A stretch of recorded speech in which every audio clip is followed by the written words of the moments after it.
ನಮಸ್ಕಾರ ಫ್ರೆಂಡ್ಸ್, ಗದಗತ ನಾವು ಕಡ್ಲಿ ಒಂದೇ ಸ್ಪ್ರೇ ಕೂಡ ಮಾಡಿದಾರೆ. ಅವ್ರನ್ನ ಕೇಳೋಣ. ನಮಸ್ಕಾರ, ನಿಮ್ಮ ಹೆಸರು ಏನಾರ? ಗಿರಿಯಪ್ಪ ಕೂಡ ಕುರುವತ್ತಿಗೌಡ್ರಿ. ಯಾವ್ರನ್ನಾರ? ಹುಲ್ಲೂರು ರೋಣ ತಾಲೂಕು ರೀ. ಹುಲ್ಲೂರು ರೋಣ ತಾಲೂಕ್ರಿನಾ? ಈ ಕಡ್ಲಿಗೆ ಒಂದೇ ಸ್ಪ್ರೇ ಯಾವ್ದು ಮಾಡಿದ್ರಿ ನೀವು? ಗ್ರೋಮರ್ ಫಂಗಿಸೈಡ್ ಮಾಡಿದ್ರಿ. ನನಗೆ ಎಷ್ಟು ದಿನ ಆಯ್ತು ಮಾಡಿ ಸ್ಪ್ರೇ ಮಾಡಿ? 18 ದಿವಸ ಐತ್ರಿ. 18 ದಿನ ಆಯ್ತು ರೀ. ಹೆಂಗೆ ಅನ್ಸತ್ತೆ ನಿಮ್ಗೆ ಇಂಪ್ರೂವ್ಮೆಂಟ್ ಇದು ಮಾಡಿ? ಎಲ್ಲ ಪಕ್ಕಲ್ ಹೊಡೆದತ್ರಿ, ಹೂ ಜಾಸ್ತಿ ಹಿಡದತ್ರಿ. ಹಾನ್ರಣ್ಣ, ಮತ್ತು ಇನ್ನೂ ಇಂಪ್ರೂವ್ಮೆಂಟ್ ಐತ್ರಿ. ಇನ್ನೂ ಇಂಪ್ರೂವ್ಮೆಂಟ್ ಐತ್ರಿ ಈಗ. ಈ ಕಡ್ಲಿಗೆ ಯಾವ್ದು ಎರಡನೇ ಸ್ಪ್ರೇ ಯಾವ್ದು ಮಾಡತ್ತೀರಿ ಈಗ? ಎರಡನೇದು ಅಮಿನೋ ಆಸಿಡ್ ರೀ. ಮತ್ತು ಫಂಗಿಸೈಡ್ ಮಾಡತ್ತೀರಿ. ಎಷ್ಟು ಎಕರೆ ಕಡ್ಲಿ ಒಂದೇ ಸ್ಪ್ರೇ ಮಾಡಿದ್ರಿ ನೀವು? ಒಂದು 16 ಎಕರೆ ಮಾಡೀವ್ರಿ. 16 ಎಕರೆ ಮಾಡಿದ್ರಿ ಈಗ.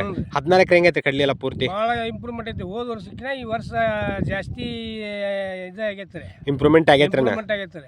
ಇದ್ರ ಬಗ್ಗೆ ರೈತರಿಗೆ ಏನಂತ ಹೇಳ್ಬೋದ್ರಿ ನೀವು? ನೀವು ಅದ್ರ ತಗೋರಿ, ಇದನ್ನು ಉಪಯೋಗ ಮಾಡ್ರಿ, ಅದ್ರ ಲಾಭ ತಗೋರಿ ಅಂತ ಹೇಳ್ಬೋದ್ರಿ ನಾನು. ಫ್ರೆಂಡ್ಸ್ ನೋಡಿ, ಅನ್ನಾರು ಸ್ಪ್ರೇ ಮಾಡಿದ್ದಾರೆ. 16 ಎಕರೆ ಹೊಲಕ್ಕೆ ಪೂರ್ತಿ ನಮ್ದ ಮಾಡಿದ್ದಾರೆ. ಯಾವ ಥರ ಹೊಲ ಐತೆ ನೋಡತ್ತೀರಿ ನೀವು.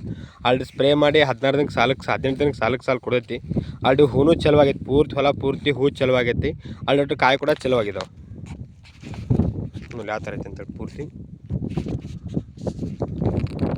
ಅದ ನೋಡಿ ಯಾವ ಥರ ಐತೆ ಅಂತೇಳಿ.